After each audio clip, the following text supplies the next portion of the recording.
Hello everyone, welcome to our YouTube channel Akanksha GSF. आज के इस वीडियो में हम लोग देखेंगे एनसीईआरटी क्लास 6 का एनसीईआरटी देखेंगे, वो भी हम ज्योग्राफी। इसको हम सीटेट के लिए कवर करें। सीटेट का क्योंकि एग्जाम का डेट आ गया है जुलाई का, और इससे जो क्वेश्चंस आते हैं ना वो सारे एनसीईआरटी से पूछते हैं, जो अगर हमारा एसएसटी वाला पेपर होता है। तो हम शुरू करते हैं। देखिए, पहला इसमें चैप्टर है सौरमंडल में पृथ्वी। देखो, यहाँ से हम इसको लाइन टू लाइन देखते हैं क्योंकि क्वेश्चन कहीं से भी दे देता है। इसमें दिया है सूर्यास्त के बाद आकाश को देखना कितना अच्छा लगता है। आसमान में पहले एक या दो चमकते बिंदु ही दिखते थे, लेकिन बाद में इनकी संख्या बढ़ती जाती। आप उनकी गणना नहीं कर सकते। संपूर्ण आकाश छोटी छोटी चमकदार वस्तुओं से भर जाता है, जिनमें से कुछ चमकीले होते हैं, कुछ धुंधले। ऐसा प्रतीत होता है मानो आकाश में हीरे जड़े हों। इनमें से कुछ टिमटिमाते प्रतीत होते हैं, लेकिन अगर आप उनको ध्यान से देखेंगे तो आप पाएंगे उनमें से कुछ की टिमटिमाहट अन्य से अलग है। देखो, कोई बहुत ज़्यादा चमकता है, कोई बहुत मतलब कम चमकता है। ये बिना किसी टिमटिमाहट के चंद्रमा के समान चमकते रहते हैं। इन चमकीली वस्तुओं के साथ आप लगभग प्रतिदिन चंद्रमा को भी देखते हैं। यह अलग अलग समय पर अलग अलग आकार तथा अलग अलग स्थिति में दिखाई पड़ता है। आप पूर्ण चंद्र को लगभग एक महीने में एक बार देख सकते हैं। देखो, एक दिन महीने में हम एक ही बार देख सकते हैं ना पूरे चंद्रमा को। यह पूर्ण चंद्रमा वाली रात पूर्णिमा होती है, जिसके दिन हम पूर्णिमा कहते हैं कि आज पूर्णिमा। बहुत लोग व्रत वगैरह भी रहते हैं इस दिन। 15 दिन के बाद आप इसे नहीं देख सकते। यह नए चंद्रमा की रात्रि अमावस्या होती है। ऐसी रात में अगर आसमान साफ है तो आप आसमान का अवलोकन अच्छी तरह से कर सकते हैं। क्या आपको इस बात पर आश्चर्य नहीं होता कि हम दिन के समय चंद्रमा और इन सभी छोटी चमकीली वस्तुओं को क्यों नहीं देख पाते हैं? ऐसा इसलिए क्योंकि सूर्य के अत्यधिक तेज प्रकाश के कारण रात के समय चमकने वाली वस्तुओं को हम दिन में नहीं देख पाते हैं। सूर्य, चंद्रमा तथा वे सभी वस्तुएं जो रात के समय आसमान में चमकती हैं खगोलीय पिंड कहलाती हैं। खगोलीय पिंड आपसे क्वेश्चन पूछ लेगा, खगोलीय पिंड क्या कहलाती है? तो सूर्य, चंद्रमा तथा वे सभी वस्तुएं जो रात के समय आसमान में चमकती हैं खगोलीय पिंड कहलाती है। आपको ये लाइन दे देगा। कुछ खगोलीय पिंड बड़े आकार के होते तथा गर्म होते। कुछ खगोलीय पिंड जो होते हैं वो आकार में तो बड़े होते हैं और वो गर्म भी होते हैं। ये गैसों से बने होते हैं, याद रखना, ये गैस से बने होते हैं। इनके पास अपनी ऊष्मा तथा प्रकाश होता है, जिसे वे बहुत बड़ी मात्रा में उत्सर्जित करते। इन खगोलीय पिंडों को तारा कहते हैं। सूर्य भी एक तारा, याद रखिएगा, सूर्य जो हमारा है वो भी एक तारा है। रात के समय, देखो, रात के समय चमकते हुए अनगिनत तारे सूर्य के समान ही हैं, लेकिन हमसे बहुत अधिक दूर पर होने के कारण हम लोग उनकी ऊष्मा या प्रकाश को महसूस नहीं करते हैं तथा वे अत्यंत छोटे दिखाई पड़ते हैं। आपने अवश्य ध्यान दिया होगा कि कुछ दूरी से देखने पर सभी वस्तुएं छोटी छोटी दिखाई पड़ती हैं। अत्यधिक ऊंचाई पर मतलब उड़ रहा हवाई जहाज कितना छोटा दिखाई देता है। रात्रि में आसमान की ओर देखो, रात्रि के टाइम पे क्या होता है, आसमान की ओर देखते समय आप तारों के विभिन्न समूहों द्वारा बनाई गई विविध आकृतियों को देख सकते हैं। जो हम विभिन्न आकृतियों को देखते हैं उसको हम क्या बोलते हैं? नक्षत्र मंडल कहलाते हैं। अर्सा मेजर या बिग वेयर इसी प्रकार का एक नक्षत्र मंडल है। ये भी याद रखिएगा, जिस पे मैं टिक लगा रही हूँ लाइन जरूर याद रखिएगा।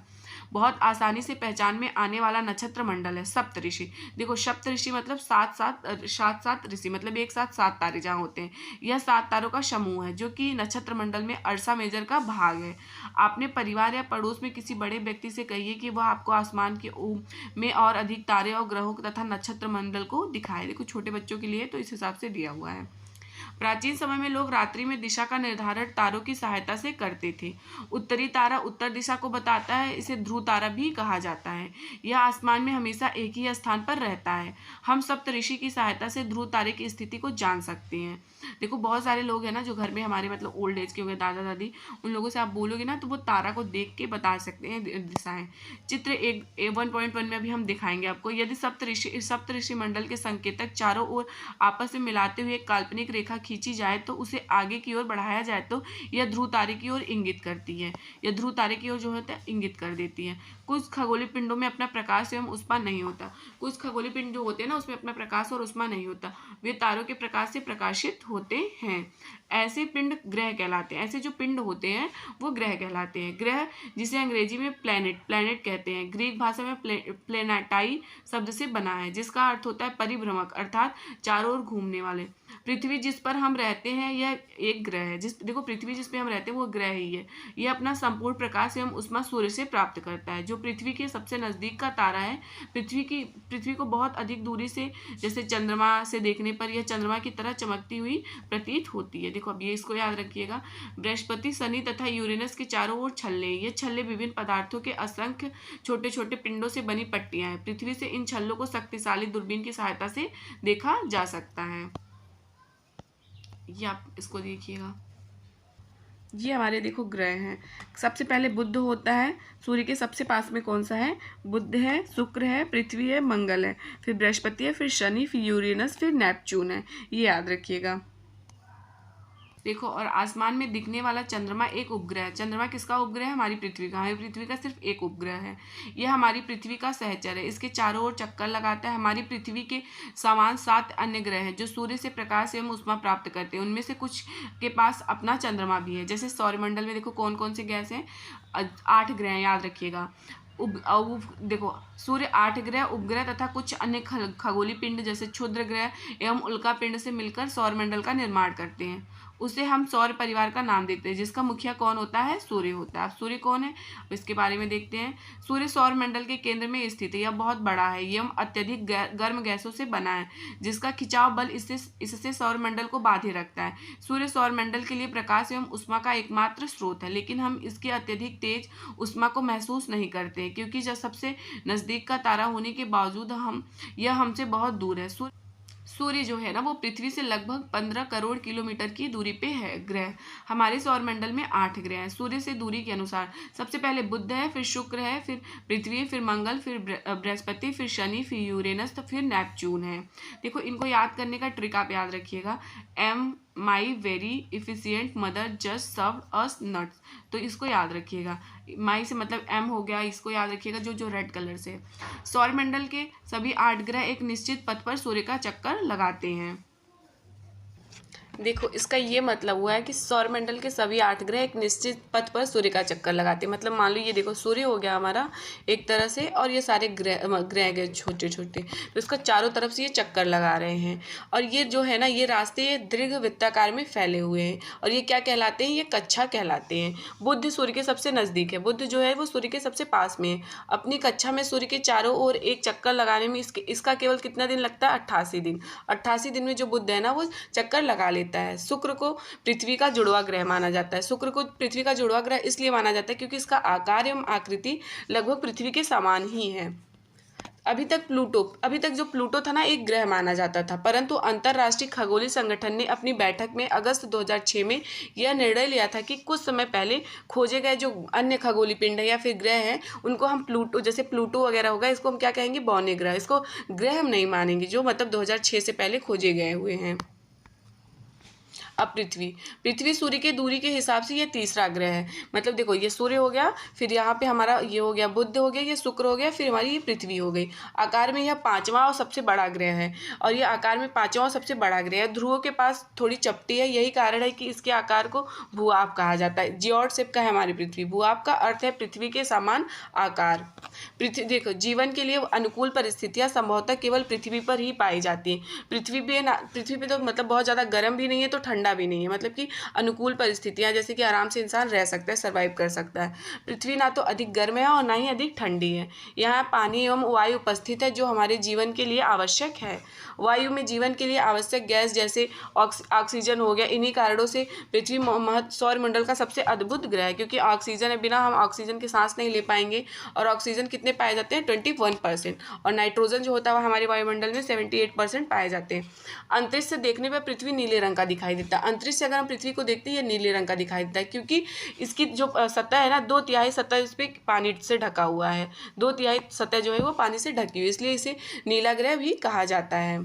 चंद्रमा देखो मैंने आपको पहले बता दिया, हमारी पृथ्वी के पास केवल एक उपग्रह है जो है चंद्रमा। इसका व्यास पृथ्वी के व्यास का केवल 1/4 है। यह इतना बड़ा इसलिए प्रतीत होता है क्योंकि यह हमारे ग्रह से अन्य खगोलीय पिंडों की अपेक्षा नज़दीक है।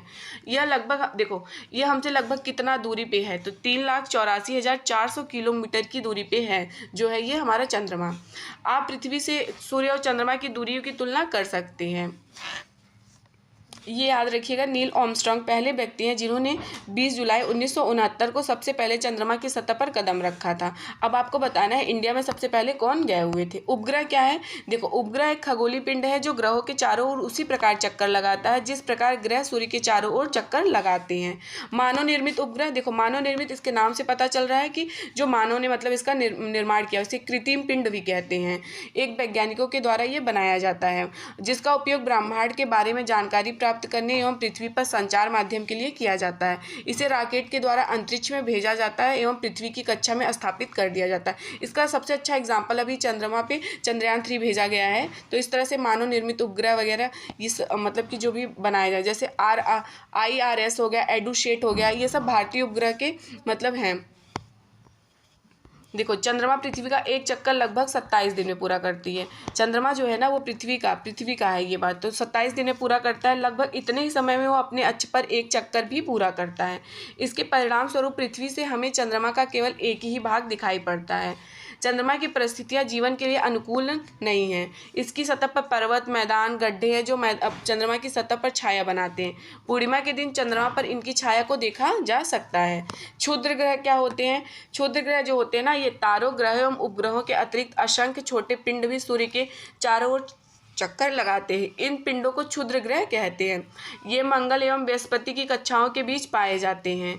वैज्ञानिकों के अनुसार क्षुद्र ग्रह जो होते हैं ग्रह के ही भाग होते हैं जो कि बहुत वर्ष पहले विस्फोट के बाद ग्रह से टूटकर अलग हो गए थे। उल्का पिंड देखते हैं अब हम लोग। उल्का पिंड क्या होता है? ये सूर्य के चारों ओर चक्कर लगाने वाले पत्थरों के छोटे छोटे टुकड़े को उल्का पिंड कहते हैं।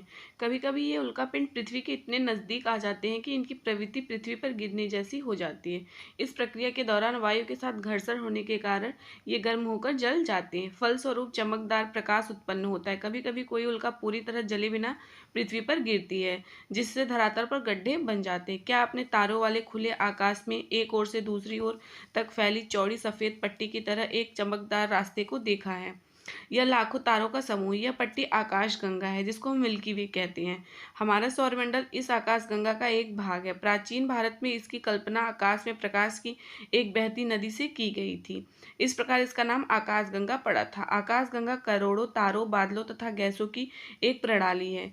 इस प्रकार की लाखों आकाश गंगाएं मिलकर ब्रह्मांड का निर्माण करती। ब्रह्मांड जो होता है हमारा, ब्रह्मांड की विशालता की कल्पना करना अत्यधिक कठिन है। वैज्ञानिक अभी भी इसके बारे में अधिक से अधिक जानकारी एकत्र करने में जुटे हैं। इसके आकार के संबंध में हमें कोई जानकारी नहीं है, लेकिन फिर भी हम जानते हैं कि हम सब इसी ब्रह्मांड का हिस्सा हैं। तो ये हमारा चैप्टर फर्स्ट वाला ख़त्म होता है। हम सेकंड चैप्टर करेंगे और ऐसे हम हिस्ट्री पॉलिटी पूरा कंप्लीट करेंगे। क्लास 6 to 8 करेंगे। अगर वीडियोस पसंद आए तो प्लीज़ वीडियो को लाइक करिएगा, कमेंट करिएगा, कमेंट करके बताइएगा वीडियो कैसा है। Thank you.